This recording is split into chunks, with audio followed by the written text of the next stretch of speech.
Well, we're going to dip back into our study. If you've not been around, let me just kind of let you know what we've been doing because it's been a little bit different for us, a little bit unique for us. We're in a series on mental health. Normally, I like to read a little, talk a little right out of the Bible, but in this particular season, really feeling led to stop, pause, dig deeper into some of the struggles that we deal with, to be able to, one, help those that are struggling, and then two, help those who want to be compassionate in each other's struggles, be educated to be able to be there for one another. So it's a little bit of a different flow. It's a little bit of a different understanding. It's been incredible, the testimonies coming out of it. We have been through multiple things such as anxiety and addiction, talking about suicidal tendencies. We've got a couple more coming up. PTSD is next week. Depression is the week after that. So we've got a lot that we've been really digging into, and I appreciate you guys rolling with us because I think it's just been monumental. With that, today we're going to be talking about eating disorders. And I want to just kind of give a couple of things, just kind of lay the foundation like we have been, and then dig into the video.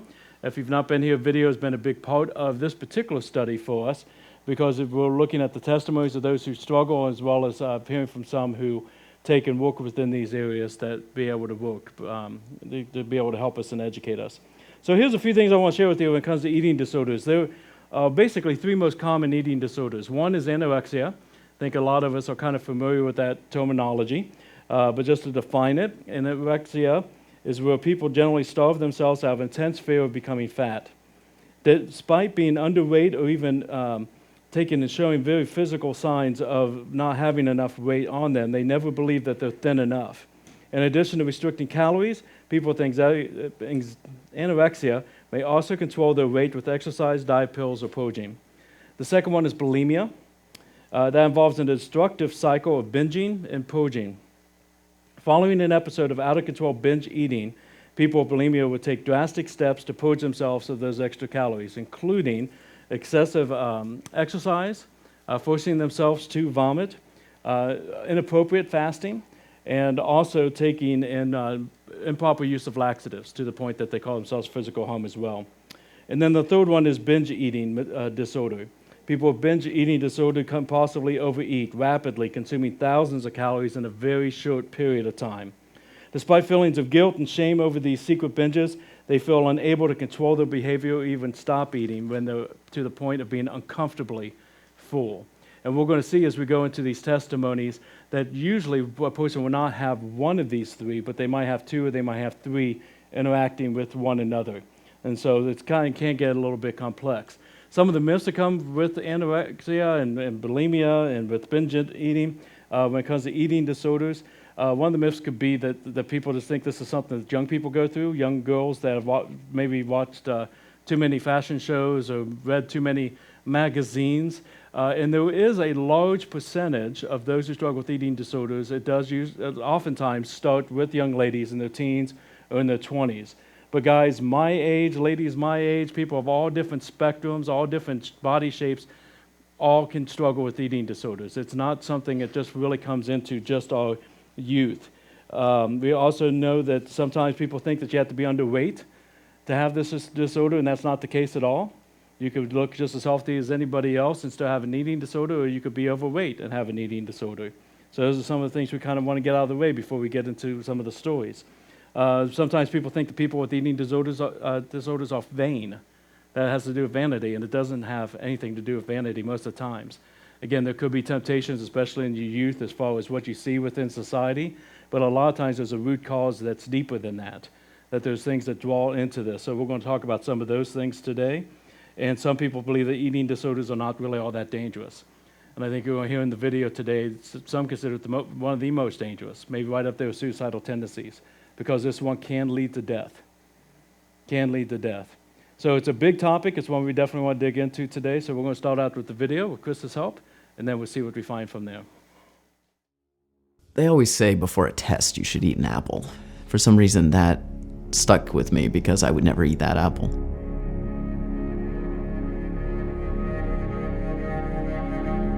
When I starved my body, you have no idea how hard it is to take a test when you can't even, focus on words on a piece of paper. My eating disorder started in middle school because of bullying. I was overweight. For that weight, I was made fun of quite a bit. to the point where I was being physically thrown into lockers and things like that. I eventually decided to lose weight because a friend of mine was also losing weight for wrestling, and went to his house one day and he had a treadmill. He showed me that, you could run on a treadmill and eat one Slim Fast bar a day and you could just have weight drop off like it was nothing. I started joining him in on that, and weight started flying off like crazy. Eventually my friend stopped doing his weight loss, and I couldn't stop myself. I ate one diet bar a day. I did that for about 2 years. It was extremely unhealthy. I became very visibly anorexic, but you'd be surprised what the body can survive through.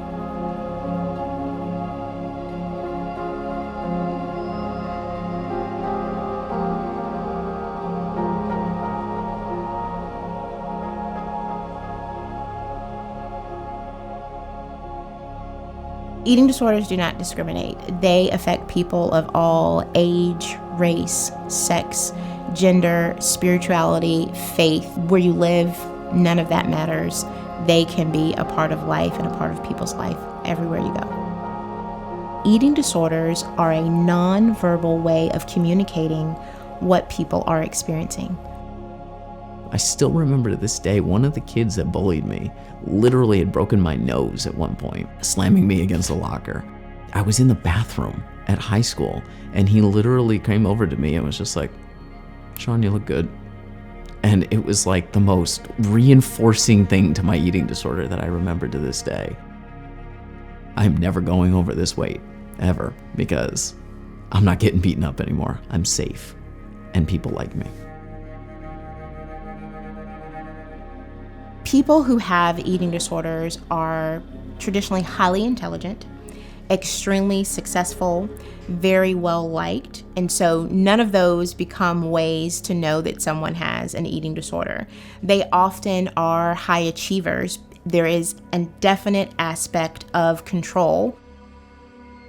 A lot of times people who are struggling with disordered eating, their self-worth is in, I was good today because I kept my rules of what I didn't eat, versus someone who has the freedom to go, I can go into any situation and be around anyone and eat in any environment and not be afraid, honor what I'd like to eat until I'm satisfied, and then move on to the next moment without anxiety.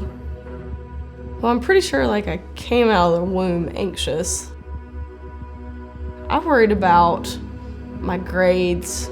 I worried about being perfect. I held myself to very high standards, and I don't necessarily know where I got that from. Hindsight's 20/20, but whenever I get anxious or nervous about anything, I could not eat. And it would happen over and over and over again.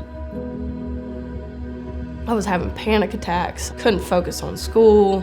I couldn't control my anxiety, so I controlled my eating. Everything's pulling you different directions, and you just want something that you could hold on to and something that you understand. And people were catching on and seeing a pattern that I was trying to disguise and, kind of filling in the lies.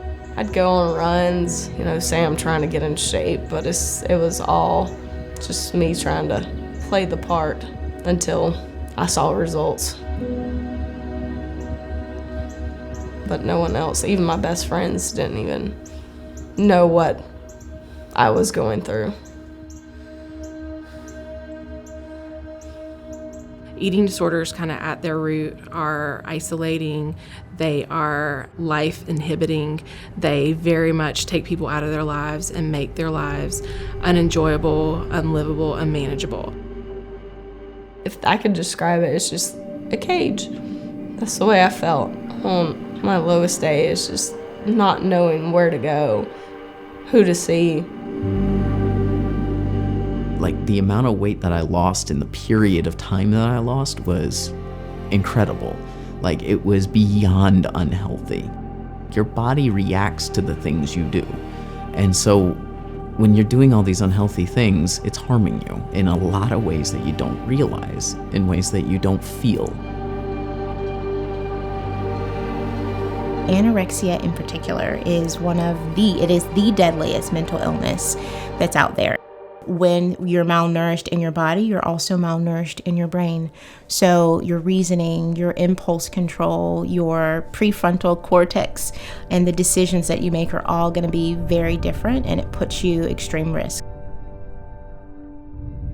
At the height of my eating disorder, there was a day that I had woken up and rolled out of bed, done my 30-minute exercise routine, and I came downstairs very lightheaded, which was it was normal. Coming down is bacon being cooked, and I remember that because it's something I would never touch. What happened next was what my mother likes to say was the scariest moment of her life. I ended up collapsing on the floor right next to her. My heart had stopped.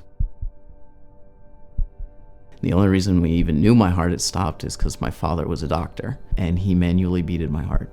Started breathing again, he revived me, and then the EMTs came. It was at that point that both my parents and everybody kind of realized, like, holy crap, you have a problem, and we need to deal with this, like, now.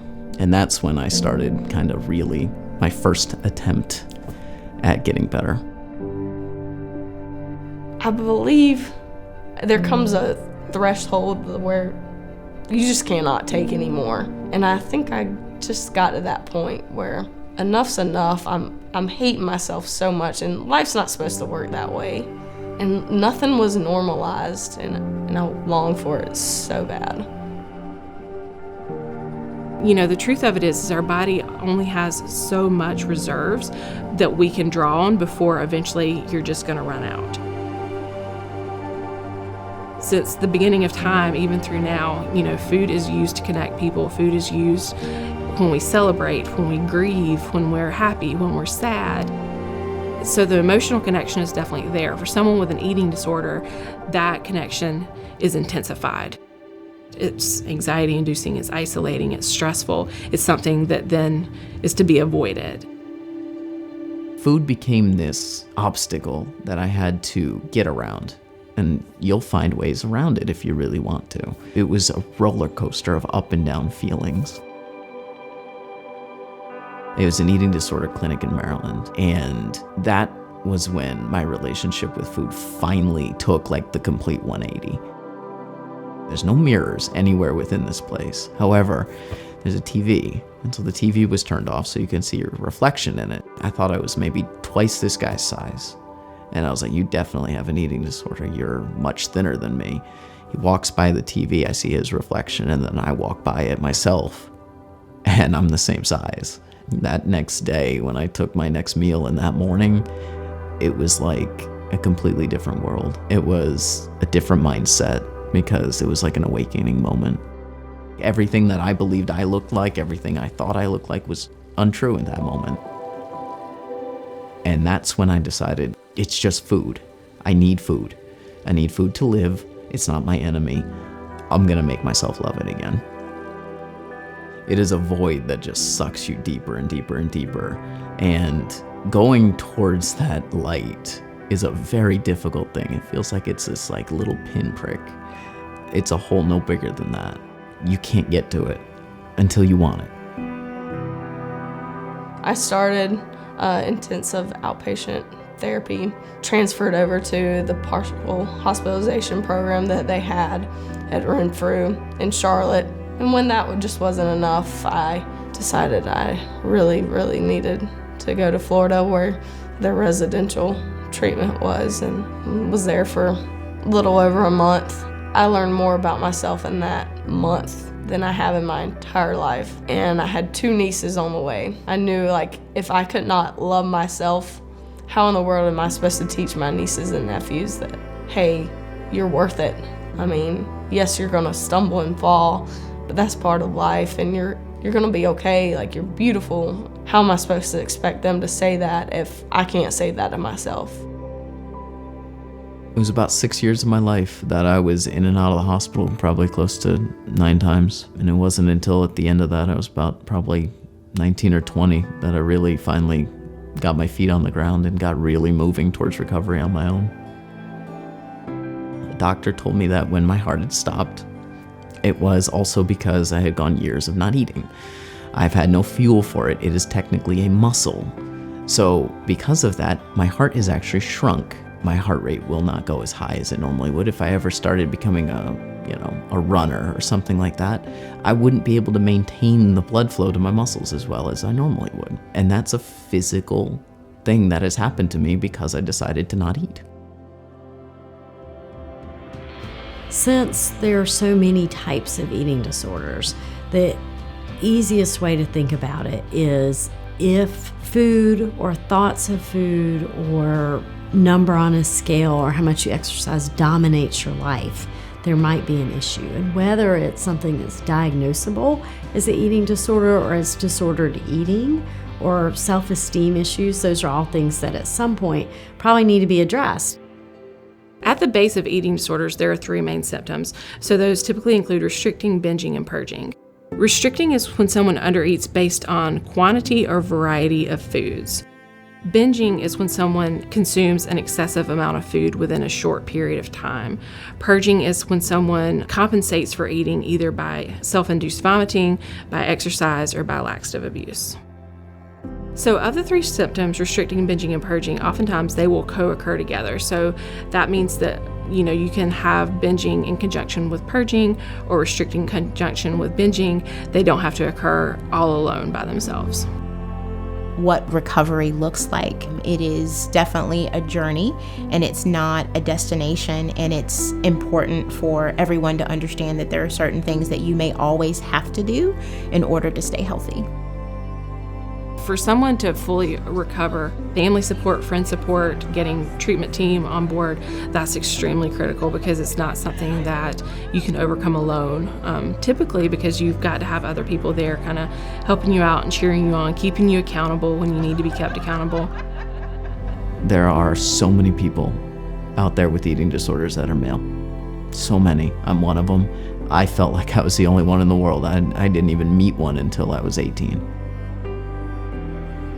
Society influences and body image, photoshopping, social media, diet industry can be very difficult for someone to navigate. And whether it's about body image or you have to lose this much weight or you have to be on this trendy diet, it is everywhere.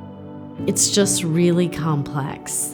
And it's really important that we teach people that their worth is not based on a number on the scale or what they ate last night or how clean their eating is or how they fit into a pair of jeans. I am a beautiful person because I am me. Not because I'm not what's on this billboard. But as long as that exists in this world and the world says, hey, there's TV, there's media, there's westernization, this is going to happen. It is a disease that we are putting upon ourselves.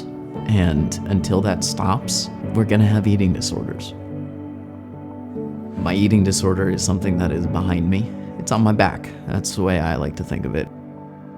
It's something that will always be with me. And every now and then it might poke a head out. But I have far too many tools in my toolbox, and I have far too much strength at this point. My fiance keeps me grounded. My kids are such a source of inspiration, and that keeps me strong enough every single day. My son's 7 and my daughter's 3, and they are the greatest things that have ever happened to me.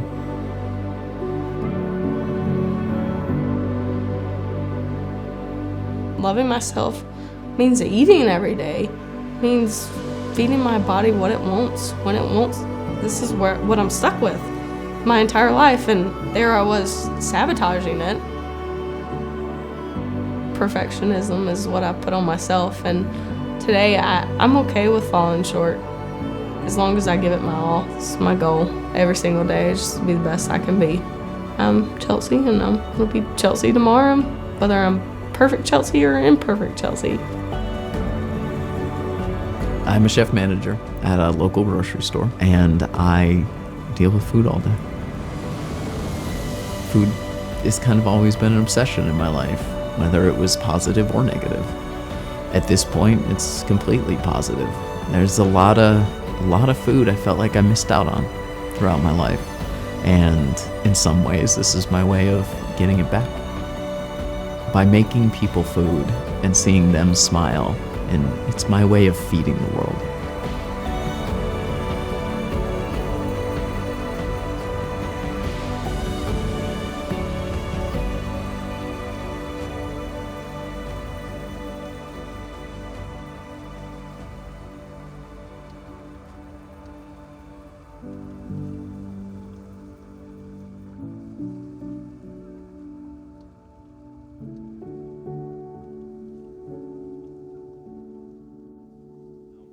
And again, as part of our series, we're not just looking at things from a national standpoint, but within our own house as well. And I just want to share some words from the voice that was shared by a sister of Christ that's part of our church and part of our community.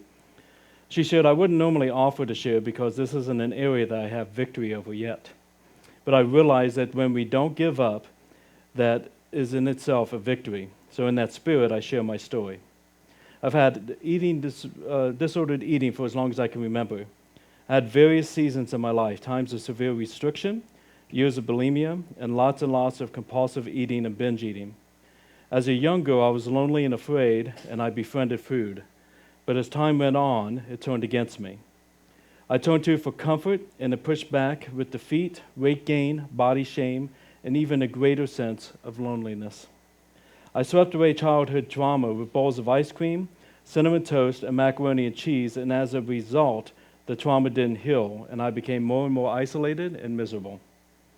But the Lord, who promises to never leave me nor forsake me, hasn't left me fending for myself. He has led me to a wonderful counselor to help me process the hurt in a healthy way, so I can finally let go of all the harmful behaviors I took on to help me manage my sometimes chaotic emotional state. I have hidden from him in shame so many times, like Eve in the Garden of Eden. To me, the God of the Bible only cared about things like faith and evangelism, sin and repentance. But I've learned that his loving care isn't limited to those things at all. He loves me even as I am, and he cares about restoring me to wholeness in this very personal way. So, as we've been digging in to this, I've generally been starting out with things for those who are dealing with whatever particular struggle we've been talking about, whether, again, anxiety or addiction or the different struggles that we have covered so far. And then talking about things for those who want to show compassion, because, again, we're building off of the parable of the Good Samaritan, where we're partnering with people, where we're choosing to get into each other's struggles, whether that be a mental health struggle or any kind of struggle. And usually that's what we go to second. On this particular one, because it is of the dynamics within it, let me start with some words to those who care about the people around them that may be struggling with an eating disorder. So this is where our note takers get out their journals. Listen to all that paper ruffle. Whatever, you guys got iPads, I hope at least. There we go, at least somebody turned a page in the Bible just to make it sound like it. Good. Okay, but there's a lot of things that I really want to cover with you guys, maybe even more so than those who have the struggle themselves. The very first thing to know is that if someone has an eating disorder, they try very hard to hide it. Very hard to hide it. If you notice within the video, the gentleman that was talking, when his heart stopped, when he passed out, well, not even passed out, but when he fell basically dead and beside his mother in the kitchen, what does his father do for a living? A doctor. For years he'd been struggling with it and hiding it, even from a trained professional that's with him. It's something that you have to watch for. It's something that you might have some suspicions about and not quite sure if you want to say something or not, or will I offend them if I say something or not. So if we're people who want to be compassionate that are joining into the lives of others, then it is worth taking and knowing what the signs are so that we'll be able to be aware. So that's where I really want to take and spend some time talking about the ways that it plays out. And Chris, I'm not going to call out for, you're going to kind of have to just watch me because I'm kid as we go, but I think I have a slide in there about the ways that it plays out. Christine. Scott, I've given you permission to smack her when she does stuff like that. I'm sorry, I gave Chris permission to smack, never mind, whatever. My fault, I had that backwards. But let's talk about some of the ways that this plays out, and I think we'll have that up on the screen for you, and we'll just kind of break them out as we go. First one we'll look at is restricting food or restricting their dieting. And some of the things to watch for there might include things like this: making excuses to avoid meals, making excuses to avoid situations that involve food. Maybe it seems like every time that you guys are talking about getting together, I just had a big meal at lunch and I'm not hungry anymore. I'll always have that from time to time, but if that's a consistent answer, if they're just not hungry all the time, if they have an upset stomach all the time, those are things to kind of watch for. Some of the things that might come into play that might be excuses on why they're not interested in eating. They might order food, like we noticed the one gentleman was kind of poking around on his food when he was eating with some buddies around the table. Might eat just tiny portions or specific low-calorie foods, and often ban entire categories of food just because of carbs or because of dietary fat. Again, some of us go through seasons of diet that's healthy, or maybe you're doing something medical, but this is a lifestyle where they're constantly trying to hide their food and rearrange their food to make it look like they ate more than they did. Obsessively counting calories, reading food labels, weighing portions in an obsessive way is something that might play out. Developing restrictive food rituals, such as eating foods in certain orders. Taking and eating foods by rearranging food on the plate. Excessive cutting, excessive chewing. Again, we all have our uniquenesses. If you ever eat with me now, if you want something weird just to watch, I always eat one thing at a time. I don't know what it is about me. If I've got a steak and mashed potatoes and broccoli, I'm going to skip the broccoli. And then I'm going to eat the mashed potatoes, and I'll probably order some fries, eat those. I eat things that all of us have our uniquenesses. But when you start seeing patterns that seems like it's trying to control, then you're starting to see some things that come into place. Another challenge within this as well is an excessive use of taking diet pills, prescription stimulants as like Adderall or Ritalin, or even illegal drugs as amphetamines, speed, crystal, etc. They get their metabolism going, or some things to look for. On the binging end of side, taking and finding an unexplained disappearance of large amount of foods in short periods of time in your house. Lots of empty food packages and wrappers often hidden in the bottom of the trash can or around their living area to hide what they have been eating. Hoarding and hiding stashes of high-calorie foods such as junk foods and sweets. Secrecy and isolation. May eat normally around others only to binge late at night or in a private spot where they won't be discovered or disturbed. And so a lot of those, again, are going to be things that you're going to find if you're living with someone within the household, but you might have some other opportunities as well. In the area of purging, if they disappear right after a meal often, or they're making frequent trips to the bathrooms, might be a little bit of a red flag. That might be when they're sneaking away to throw up, or they're doing things to take and get rid of those calories that they just enjoyed. A lot of showering, bathing, or running water after eating because they're hiding the sound of them purging when they're in the bathroom. Using excessive amounts of mouthwash, breath mints, or perfume to disguise the smell of vomiting. Some of us need some more mouthwash than what we're using. No, I'm just kidding. But when it's a way to cover up, when it's constantly gum or those type of things, might be something to take a look at. The taking of laxatives, diuretics, enemas, periods of fasting or compulsive, intense exercising, especially right after they ate, frequent complaints of sore throat, upset stomachs, diarrhea or constipation, and discoloration of teeth. Could be some of the challenge that you find within that as well.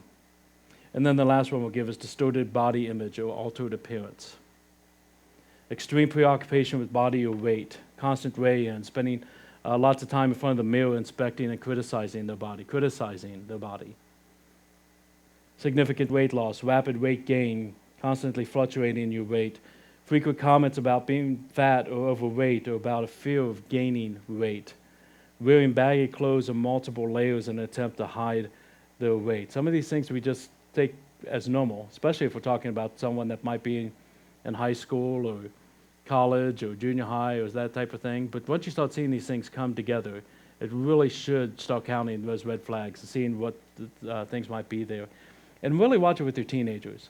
Because I've been in youth ministry now for over 30 years, between camping and churches.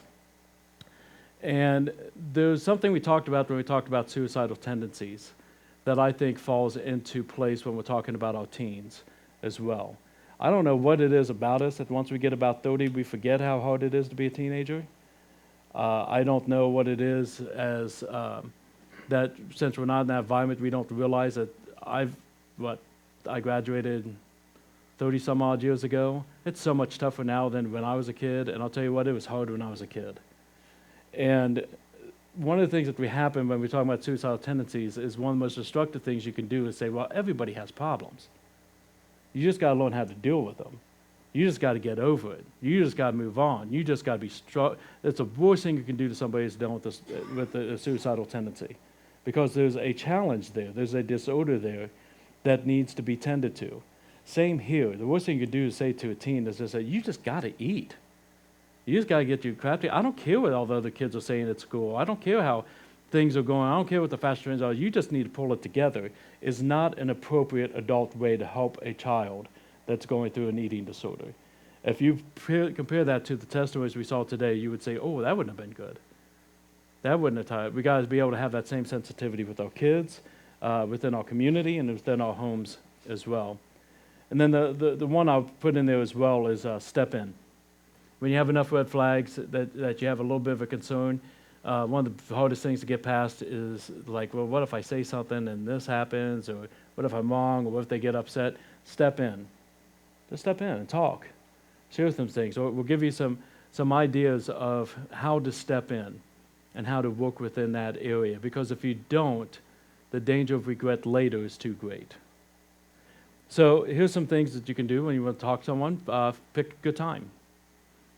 You don't just do it when it's first on your heart, for one, because it might be that you're expecting a phone call, or you've got a meeting in 10 minutes, or you're just catching them in between school and they're getting ready to go to football practice or whatever the case. Make sure you pick a good time that there's not going to be any distractions.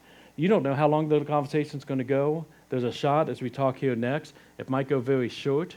But if you are blessed and they start sharing, the last thing you want to do is go, oh, I didn't expect all that. I've got a phone call to make. So make sure you pick a good time with the least amount of distractions. When you're in a good place to talk about it, they're in a good place to talk about it. You're not coming out of an extreme fear that you can't control. You're not coming out of an extreme anger that you can't control. You want to be able to pick a good time and be able to have that conversation. And then take and explain why you're concerned. Don't just tell them you got to get over this, and but you have a time why I'm concerned. I love you. I care about you. I'm concerned about your long-term health. I'm concerned about what's going on in your life.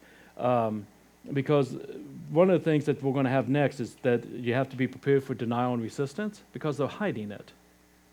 And so the last thing they need is you just attacking them. That's just going to put them to the defense walls more. They need to know your heart. If they're going to reveal and talk to anybody about it, it's going to be somebody who loves them, somebody who cares about them, somebody who's there to partner with them, someone to be on their support team. So make sure you explain why you're concerned, be prepared for denial and resistance. Don't have your feelings hurt if they get angry. Don't get your feelings hurt if they can say you're nuts. Whatever the case may be, it might be a process within it. Be prepared for that. But if you do get into a good conversation, take and ask them what reasons they have to change. If they say, well, yeah, I've been struggling, I don't know what the challenge is, why would you want to change? Well, because I've got a son, 7 years old. I've got a daughter who's 3 years old. I know I hate life right now. I know logically I'm not supposed to hate life. I hate having this horrible relationship with food, whatever the case may be. But find some of those starting points to help them. What's their motivation to be able to become a healthy person once again, and then be patient and supportive. Step into that path with them. Again, we've talked about this in many of the areas we talk about. Don't be taking good church with somebody, taking good counseling with somebody, even if you're sitting in the waiting rooms, that they know somebody cares, drive them. Be able to just, a phone call, a text, those things can be very, very powerful that you want within it. Avoid ultimatums. Avoid ultimatums. Unless if you're dealing with your teenager, you don't have a lot of control. Not that we have a lot of control with our teenagers, but we have more than if it's just a buddy. And sometimes it does take for them to get to a certain point. So avoid ultimatums, avoid commenting on their appearance, avoid commenting on their weight, avoid shaming or blaming them, but definitely avoid giving simple solutions. It's not a simple situation there's not going to be simple solutions. It's getting tools in your tool belt. It's getting a support team around you and moving forward together. And that's what you got. But if we're people who don't step in, then we have people that are out there without a life preserver.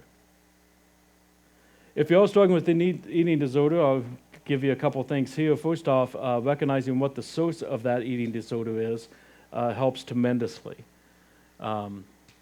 Why are you looking at food the way that you are? Is it because some people have said some things that have given you a bad image about yourself? I'll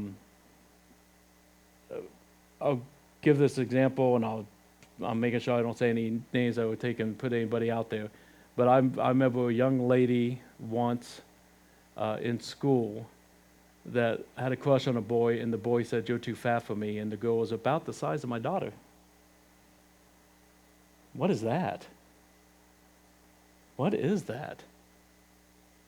And so some people, they might be in their 30s and 40s today and still remember someone saying that. That might be the source of the hurt that started things. Finding that source, finding that beginning step. If it's a trauma that you had with sexual abuse when you were a child, calling that out. If it was something of any order, it's usually, like I said, not about vanity. There's something that has called you into a place where you have an unhealthy image of yourself that is leading to unhealthy lifestyle, that's leading to an unhealthy state that can go to death. Overly high standards might be the root of the cause. Let me just say this, because I've been hearing this a lot as we've been going through this series from all the different standpoints. There's no such thing as normal.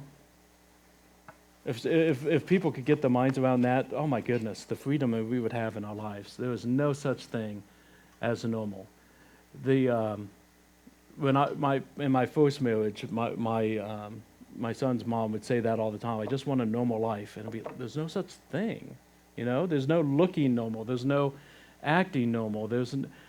Everybody that's looking at Facebook and thinking that's somebody's real life, you're defining normal in a way that is just unachievable. That's a billboard. We're all putting our very best out there, at least we should be putting our very best out there, but it's not real. And all of us have struggles. Isn't that what we've been saying from the beginning? We just happen to be talking about mental health issues. All of us have struggles. All of us have challenges. So realizing that would definitely help in the situation of that might be one of the main struggles you have. You have some kind of false image of what life's supposed to look like, and it's just not there. After recognizing it, realize the effect that it's having in your life. Take some time on how that's impacting your life. Again, she talked about in the video, it was a heart muscle. It was impacting his heart rate. It was impacting his energy levels. It was impacting how he just even survived because there was no fuel in his life.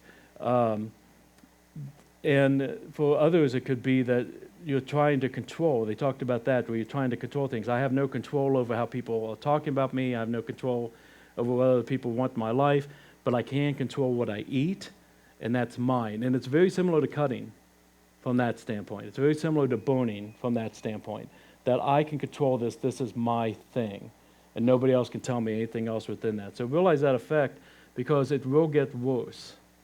It will get worse. The disorder will lie to you. Here's one thing that has been a little bit, I guess I can't say it's a surprise, but I didn't really consider it before we started this series. But since we're talking about disorders, I'm not just having people come and tell me testimonies of, oh man, I'm getting this freedom. I just saw myself in this video. I've been able to have a really good conversation with my brother-in-law or whatever, those type of things.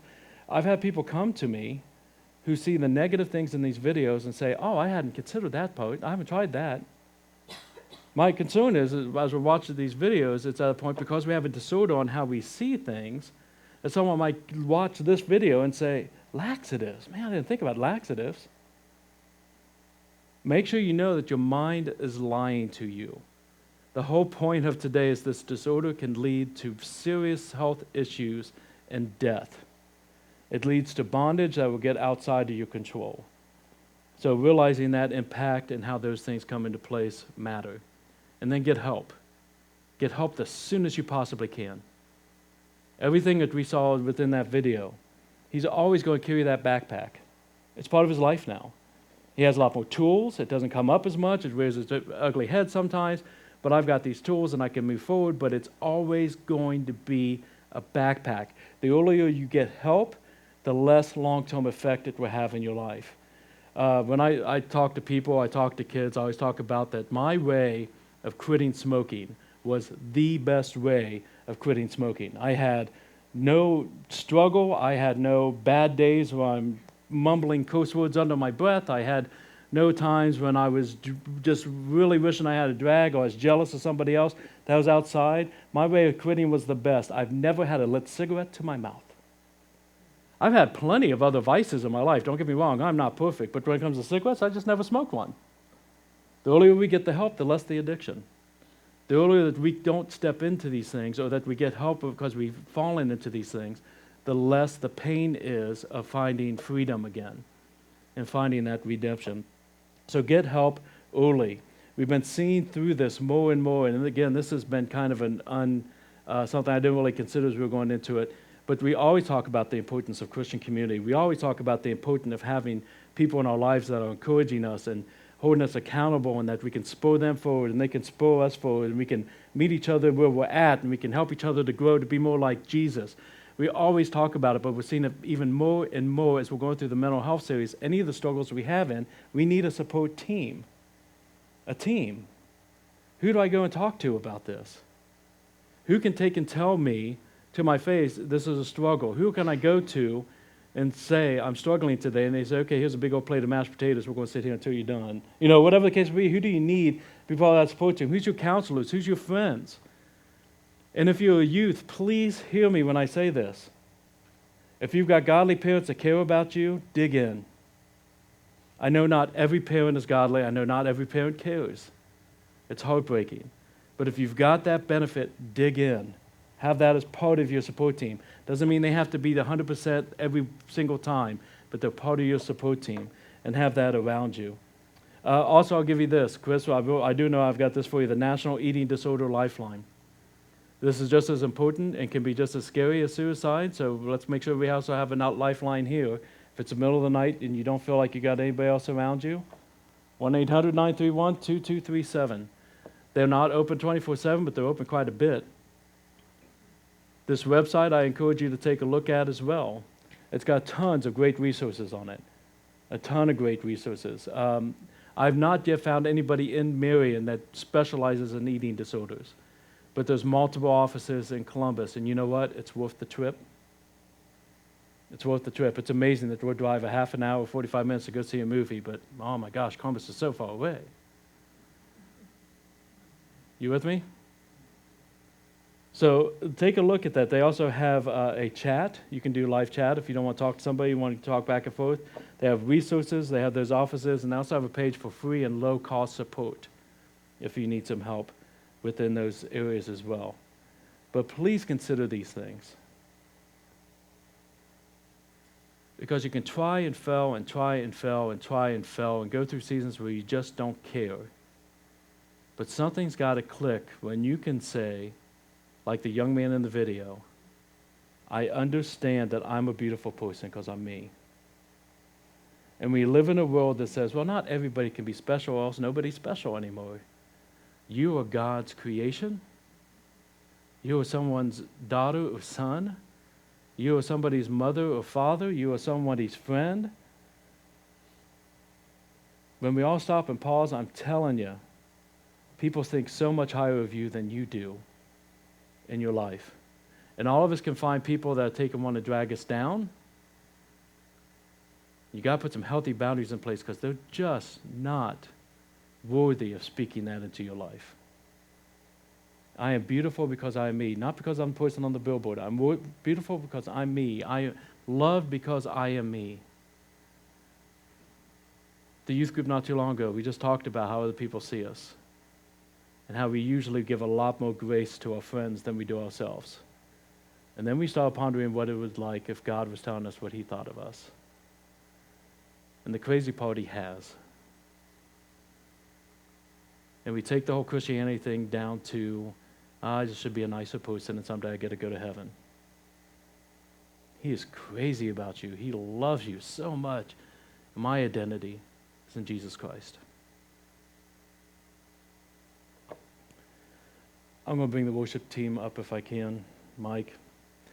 But as they get into place, that doesn't mean I'm like 100% done, to be fully honest with you.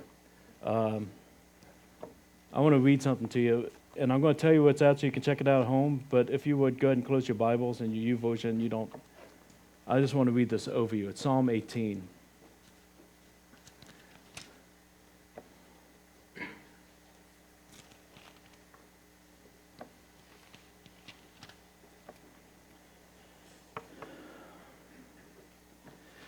And Psalm 18 came to me this week because of the things that we struggle with. And I've been fighting with something this last couple of weeks, and I'm actually continuing to struggle with it. There's some things I'm seeking out. And just to let you guys know, this tomorrow I'm going to be leaving town until Thursday and take a sabbatical by myself. To seek some things out, to spend some time with the Lord, be in prayer, think for the church, things for myself, things for our community ministry. It's not something to stress out about. I do it every year. I do it usually in January. I pushed it off because of the mental health series.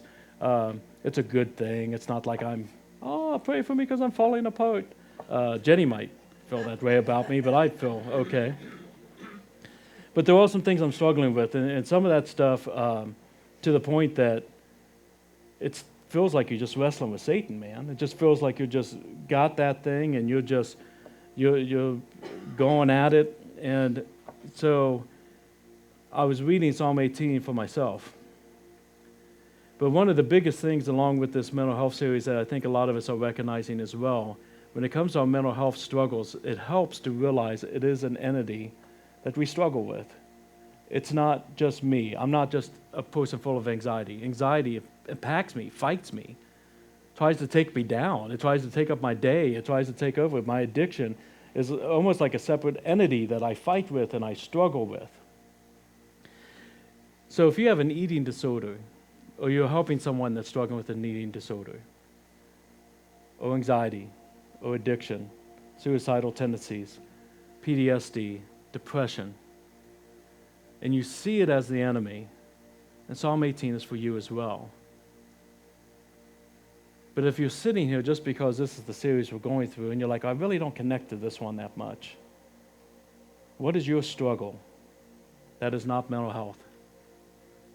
Your finances, your faith, your family struggling, your deep desire to have a boyfriend or girlfriend or a husband and wife, and you just don't feel like you're complete, but we really aren't destined for that.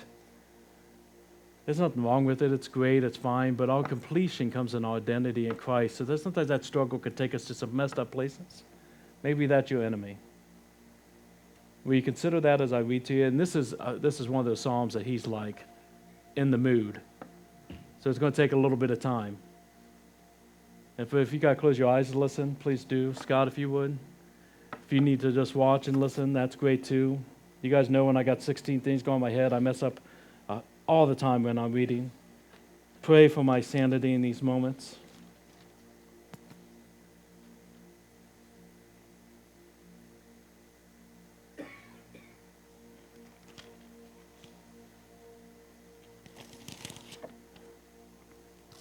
I love you, Lord. I love you, O Lord, my strength. The Lord is my rock, my fortress, my deliverer, my God, my rock, in whom I take refuge, my shield and the horn of my salvation, my stronghold. I call upon the Lord, who is worthy to be praised, and I am saved from my enemies. The cords of death encompassed me. The torrents of destruction assailed me. The cords of soul itself entangled me. The snares of death confronted me. In my distress, I called upon the Lord, to my God. My God, I cry for help. From his temple he heard my voice, and my cry to him reached his ears. And then the earth whirled and it rocked. The foundations also of the mountains trembled and quaked because my God was angry. Smoke went up from his nostrils and devouring fire from his mouth. Glowing coals flamed forth from him. He bowed the heavens and he came down. The thick darkness was under his feet. He rode on a cherubim and he flew, and he came swiftly on the wings of the wind. He made darkness his covering, his canopy around him, thick clouds dark with water. Out of the brightness before him, hailstones and coals of fire broke through his clouds. I remember when I was reading this, trying to picture this, that when our God moves on behalf of his children against their enemies, we sometimes see the wind and the darkness, and we cower in fear instead of realizing it as the approach of our God. The Lord also thundered in the heavens, and the Most High uttered his voice, and hailstones and coals of fire. And he sent out his arrows, and he scattered them. He flashed forth lightnings, and he routed them. Then the channels of the sea were seen, and the foundations of the world were laid bare at his rebuke, O Lord, at the blast of the breath of your nostrils. He sent from on high, and he took me. He drew me out of many waters. He rescued me from my strong enemy and from those who hated me, for they were too mighty for me. They confronted me. They confronted me in the day of my calamity, but the Lord was my support. He brought me out into a broad place. He rescued me because he delighted in me. The Lord dealt with me according to my righteousness. According to the cleanness of my hands, he rewarded me. For I have kept the ways of the Lord, and I have not wickedly departed from my God. For all his rules were before me, and his statutes I did not put away from me. I was blameless before him, and I kept myself from my guilt. So the Lord has rewarded me according to his righteousness, according to his cleanness of my hands in his sight. With the merciful you show yourself merciful, and with the blameless man you show yourself blameless. With the purified you show yourself pure, and with the crooked you make yourself seem tortuous. For you save a humble people, but their haughty eyes you bring down. For it is you who light my lamp. The Lord my God lightens my darkness. For by you I can run against a troop, and by my God I can leap over a wall. This God, his way is perfect. The word of the Lord proves true. He is a shield for all those who take refuge in him.